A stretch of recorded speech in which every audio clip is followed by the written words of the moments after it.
Olá, galera, bem-vindo de volta. Então vamos lá. Vamos começar a descobrir aqui por que raios o meu CSS não funciona. E para isso, para a gente começar, eu quero falar um pouquinho sobre a questão da especificidade. O que seria especificidade, né? Que palavra feia é essa? Bom, especificidade é a maneira como o CSS consegue aplicar estilos nos elementos HTML quando há determinado, digamos assim, determinado conflito entre as regras de CSS, tá? Vamos olhar no código que eu acho que vai ficar mais fácil. Então, olha só, eu já tenho aqui no meu brackets, eu já tenho uma pasta criada aqui contendo o meu primeiro arquivo simples, sem nada demais, chamado aula 2 underline especificidade. Aumentar o zoom aqui. Olha só. É esse cara aqui. Aula 2 underline especificidade, ok? Criei uma pastinha chamada arquivos aula. Crie uma pastinha aí na sua máquina e vamos para frente, tá? Bom, o que eu quero mostrar aqui? Vamos lá. Quero fazer o seguinte. Para a gente começar, eu vou criar um parágrafo chamado desse jeito aqui. Dá um tab aqui, isso aí. Vamos lá, tem um parágrafo qualquer e eu vou criar uma folha de estilo para formatar esse cara. Então, eu vou criar uma folha de estilo aqui dentro do meu código HTML mesmo, não tem problema nenhum, ok? Vamos lá, style, desse jeito. E quero formatar, então, o meu parágrafo com uma color red, ok? Desse jeito. Bom, você já sabe o que isso daqui vai virar, né? Então, deixa eu abrir aqui no Chrome para a gente ir acompanhando. E tá lá. Temos então agora a nossa pagininha lá, deixa eu aumentar um pouquinho o zoom, com o meu parágrafo vermelho, ok? Muito bom. O que acontece se eu fizer isso aqui, ó? Parágrafo, color, green. Bom, a gente já sabe que a cor aplicada será a cor verde, tá? Se eu abrir o Chrome da F5, você vai ver que agora o textinho ficou verde. Agora, por que isso acontece, né? Se a gente for parar para pensar, a cor que ele aplicou, né, a cor que o browser aplicou, é a cor que vem depois, né? Então, eu tenho uma regra de CSS, depois eu tenho uma outra regra, a que vem depois ganha. Agora, o que será que acontece se eu fizer isso aqui, ó? Class, destaque, e colocar aqui, destaque, desse jeito, né? O que vai acontecer aqui? Vamos testar? Eu vou abrindo esse cara no Chrome, F5 aqui, e olha só, vermelho. Por que isso daqui acontece? Justamente por causa da questão da especificidade. Ou seja, se eu olhar aqui no meu código, eu tenho uma tag P e tenho uma classe, tá? A classe é mais específico do que a tag P, do que o elemento P, tá? Então, a especificidade é como se fosse algo desse jeito aqui, ó. Vamos supor, você tem várias pessoas numa sala, e aí você pede para alguém falar assim, ó, chama lá aquela pessoa, tá? Então, pessoa é um elemento, tá? Aí, digamos que a pessoa não tenha entendido, fala, pô, mas você precisa ser mais específico. Qual pessoa? A que tem o apelido de Tampinha, tá? Aí, olha só, já ficou mais específico. Então, uma classe é como se fosse um apelido, tá? Então, no universo de pessoas, você tem aquela que tem o apelido, por exemplo, aqui, um apelido destaque. Já ficou mais tranquilo. Agora, e se eu tivesse outro parágrafo com a classe destaque e também eu tenha um aqui, no caso único, né? A gente sabe que o atributo ID é único, tá? Então, o que acontece? Digamos que eu queira esse segundo parágrafo agora, tá? Não mais todos eles. Se eu deixar dessa forma, todos eles, utilizando a classe, ou seja, o apelido, vão ficar vermelho, tá? Agora, digamos que eu queira esse cara aqui, ó, eu quero sobrescrever, né? Esta regra que está sendo aplicada pela classe, eu quero sobrescrever. Bom, já tem um ID, então posso utilizar o ID, tá certo? Olha só. Único. color blue. Tá? Então, olha só. O elemento é como se fosse a pessoa. Classe é como se fosse o apelido. Agora, ID é como se fosse o RG ou CPF. O ID é único, é para aquele elemento, é para aquela pessoa.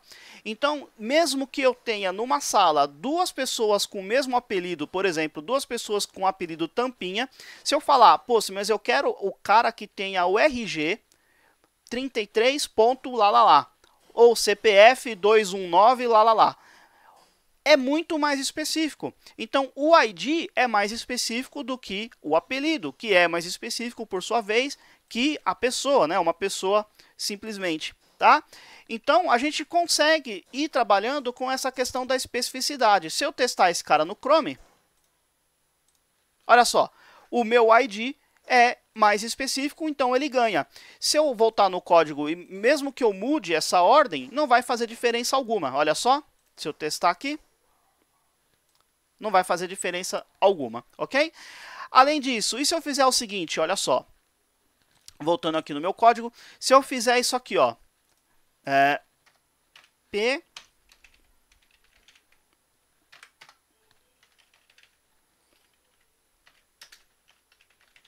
o que acontece nesse caso? Bom, eu falei que o tipo, né, o elemento, no caso aqui a tag P, tem uma especificidade mais baixa do que a especificidade do apelido. Agora, e se eu misturar os dois? Né? E se eu misturar os dois? Aí, esse cara aqui, ele é mais específico do que esse aqui, do que o da linha 15. Ou seja, se eu tiver um elemento com uma classe, ou seja, um elemento com um apelido, é mais específico do que só o apelido. Então, nesse caso também, eu também aumento a especificidade. Eu estou sendo mais específico na minha seleção do CSS. Se eu salvar esse cara e testar no Chrome, olha só, Orange, tá? Porque ambos têm a classe destaque, tá? Então, eu estou ganhando especificidade, ok? E o que eu quero mostrar agora para vocês é o seguinte, é como que a gente consegue calcular, né? Porque eu mostrei aqui exemplos mais fáceis. Agora, como que a gente consegue saber exatamente que regra será aplicada naquele elemento, né? Então, eu tenho uma tabelinha aqui para demonstrar exatamente isso, tá? Então, aqui eu tenho um seletor, tenho um seletor asterisco, tá? O seletor asterisco, ele tem baixíssima especificidade, tá? Qualquer um ganha dele. Então, olha só, eu tenho aqui algumas colunas que representam aqui o estilo inline, tem o ID, o atributo ou pseudoclasse e tem o tag ou pseudoelemento, tá? Ou seja, elemento e pseudoelemento, né? E aí qualquer atributo, incluindo as classes, qualquer classe e qualquer atributo e qualquer pseudoclasse. E aí eu tenho um número aqui embaixo. Nesse caso aqui, como asterisco ele é baixíssima, ele possui baixíssima especificidade, todo mundo zero aqui. Então o resultado é todos os dígitos zero, tá? Agora, olha só, se eu tiver aqui um elemento P, o que acontece? Para eu saber qual que é o número, né, da sua especificidade, eu vou ir colocando aonde esse cara se encaixar aqui nessas colunas, eu vou colocar o número 1. Então, por exemplo, estilo inline 0, digamos aqui não seja aplicado no HTML lá, o atributo style lá no mundo HTML, tá? Então, somente a tag P, tá? Dentro da minha folha de estilo. Então, tenho lá, estilo inline, vou colocar 0. ID, esse cara tem ID? Não, então vou colocar 0 aqui. Atributo e pseudoclasse? Não, então vou colocar 0 aqui. Agora, tag e pseudoelemento, né? Ou um ou outro, né? Então, aqui no caso seria tag ou pseudoelemento, aqui atributo ou pseudoclasse, tá? Então, tag e pseudoelemento tem 1, peso 1. O que isso daqui vai virar? Olha só, 0, 0, 0, 1. O resultado disso aqui, olha só, 0001, tá? Mais um exemplo. Aí aqui eu coloquei vários exemplos para a gente adiantar. Então, ó, classe destaque não tem inline, não tem ID, tem um atributo, que é a classe, né? Tem um atributo aqui, então eu vou colocar o número 1. E não tem, nesse caso aqui, ó, não tem nenhuma tag, nenhum pseudoelemento. Então, olha só, 0, 0, 1, 0. Ou seja, o número maior vence do menor, tá? Então, no caso aqui, quem é mais específico, a tag P ou o ponto destaque? É o ponto destaque, a gente já viu isso. Mas agora eu estou mostrando matematicamente aqui por que isso acontece, tá? Então, 10 é maior que 1, então destaque ganha.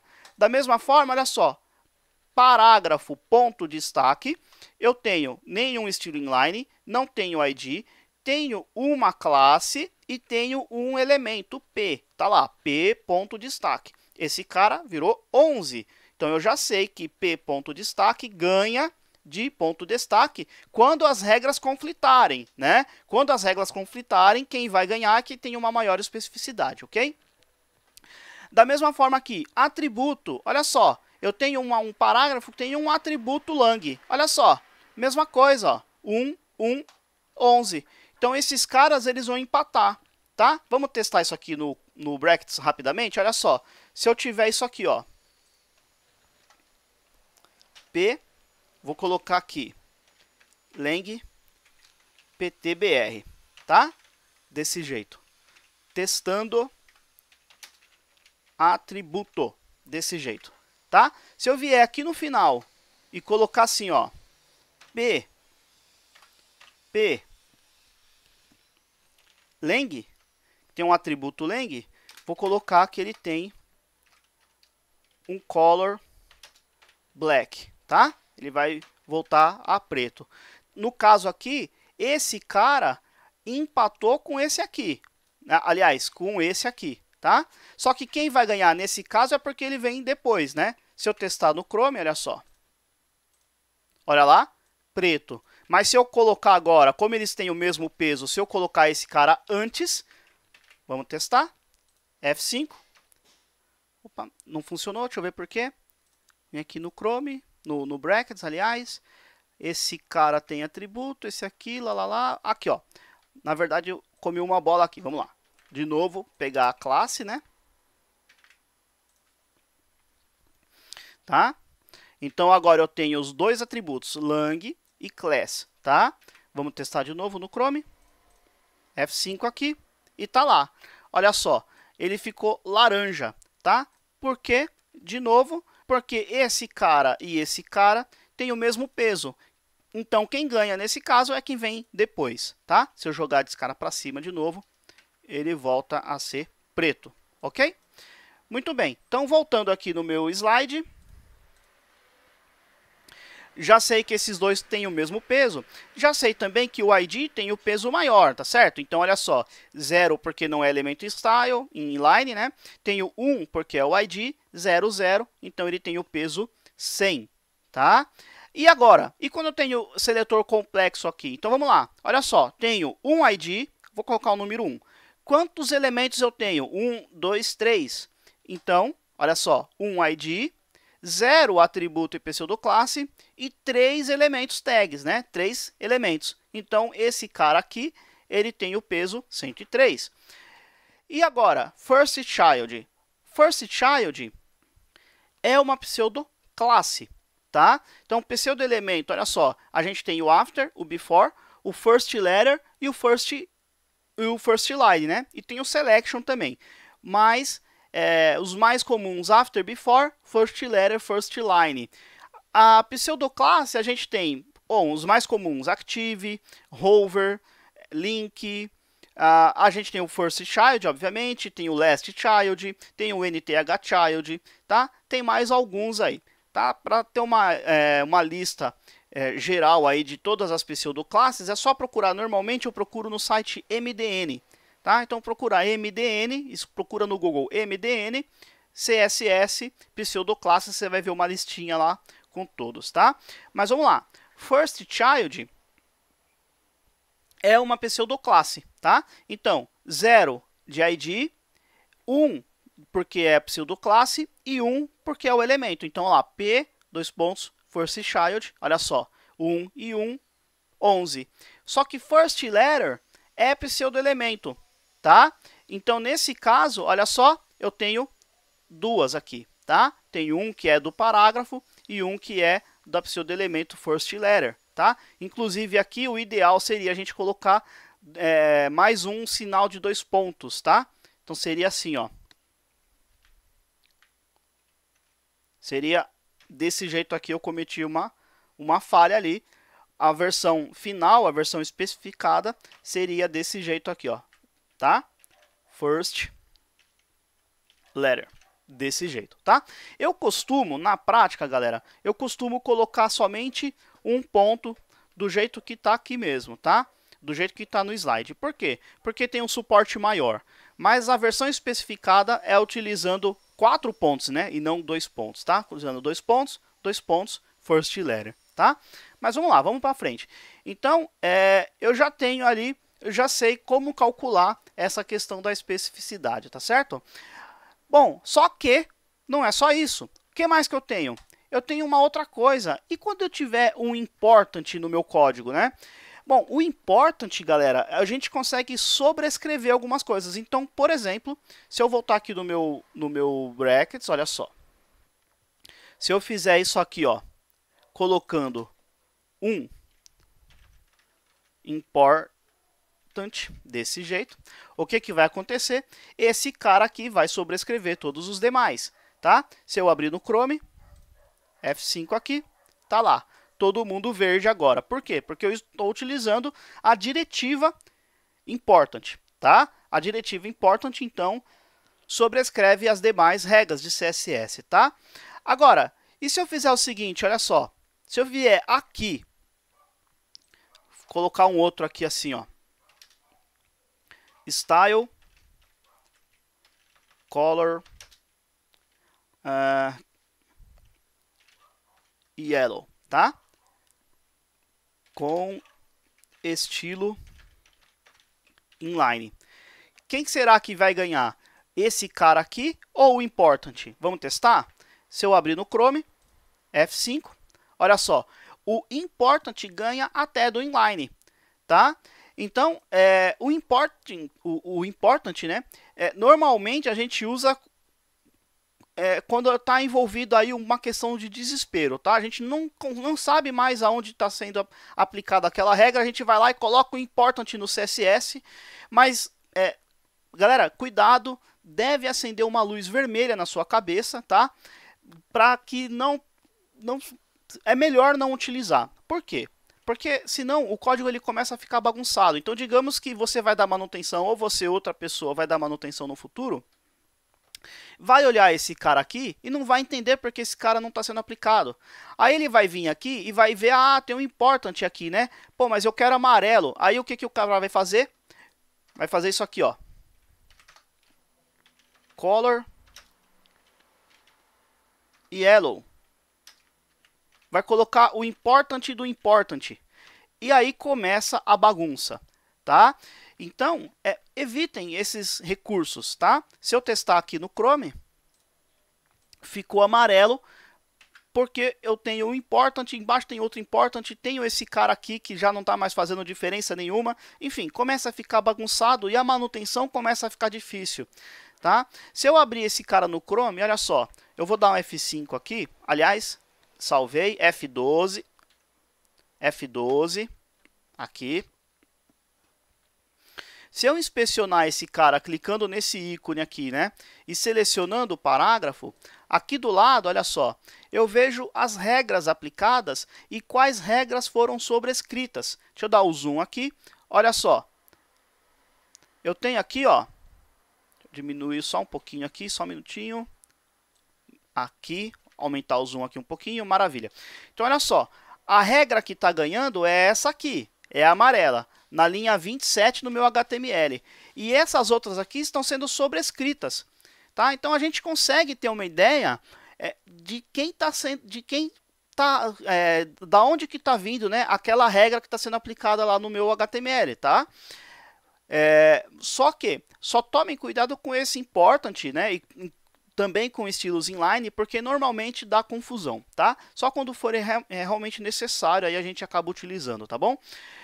Agora, o que eu posso falar mais sobre a diretiva important? Bom, a diretiva important, ela não foi feita para isso, tá? Ela não foi feita para que você faça uma regra de CSS prevalecer e ganhar de outra, tá? De outra que é mais específica, como a gente já viu, tá? Na verdade, o important ele surgiu para que o estilo do usuário prevaleça ao estilo do autor, tá? Bom, como assim? Vamos lá, eu vou abrir aqui de novo o meu brackets, aliás, meu slide. E olha só, vou passar para frente aqui. Então, olha só, para a gente entender essa coisa, essa diretiva important, eu preciso falar do efeito cascata. O que isso significa? Bom, eu tenho aqui o menos específico, né, a regra que vai ser sobrescrita facilmente por qualquer regra, é a do browser styles, tá? Bom, por que isso, né? Por exemplo, se eu abrir meu Chrome de novo, olha só, eu sei que o meu H1 aqui, ele já tem uma formatação, vou aumentar o zoom, ele já tem uma formatação, ele tem o display block, ele tem um font size, ele tem também um font family, né, que não está sendo mostrado aqui, mas eu posso vir aqui em computed, olha só, e vem aqui, cadê? Show all aqui, desse jeito, vou procurar aqui font style, font family, aliás, aqui, olha só. Eu sei que esse cara aqui ele tem um font family Times New Roman. E da onde está vindo esse cara? Da onde está vindo o font size? Da onde está vindo as formatações padrões, né?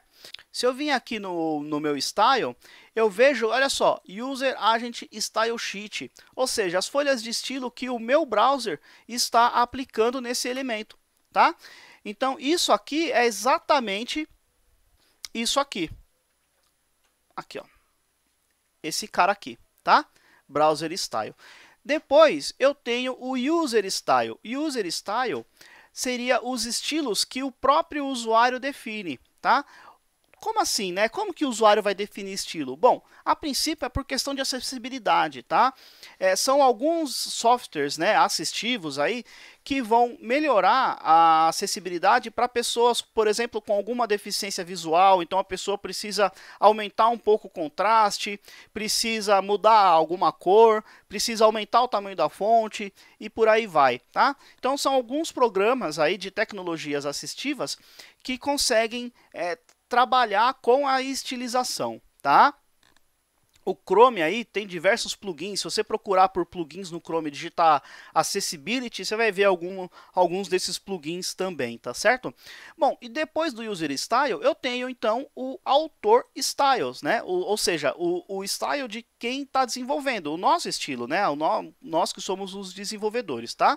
Então, e aí entra toda essa regrinha que eu acabei de mostrar para vocês com relação à especificidade, olha só, tá? Então, se as regras têm especificidades diferentes, aqui tem maior especificidade ganha, tá? Vai ser implementado quando houver conflito, obviamente, tá? E se tem a mesma especificidade, ganha quem vai ser declarado depois. A gente já viu isso também, tá? Então, toda essa história que eu falei da especificidade entraria aqui. E depois aí eu teria o estilo inline, que ganha de toda essa questão aqui. E depois do estilo inline, eu tenho o autor que definiu como important, tá? Então, as minhas regras, as regras do autor, do desenvolvedor, que eu coloquei important, sobrescreve toda essa cadeia, tá? E por último, é a que tem a maior prevalência, é a do usuário, que está definido como important.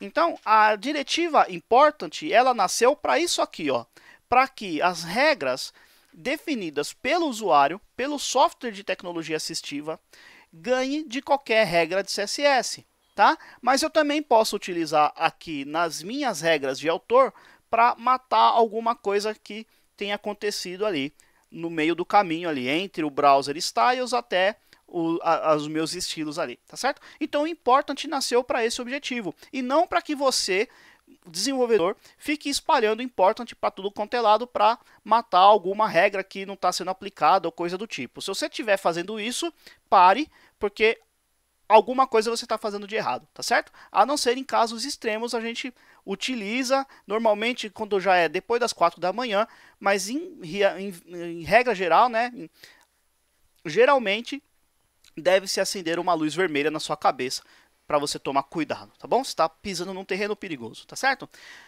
Bom, galera, agora que eu passei a parte teórica, no próximo vídeo, o que eu vou fazer? A gente vai mostrar um pequeno problema que pode acontecer com vocês, realmente, né, exatamente por conta dessa questão da especificidade, num exemplo mais real lá no nosso código, mas aí no próximo vídeo eu conto um pouco mais. Até lá!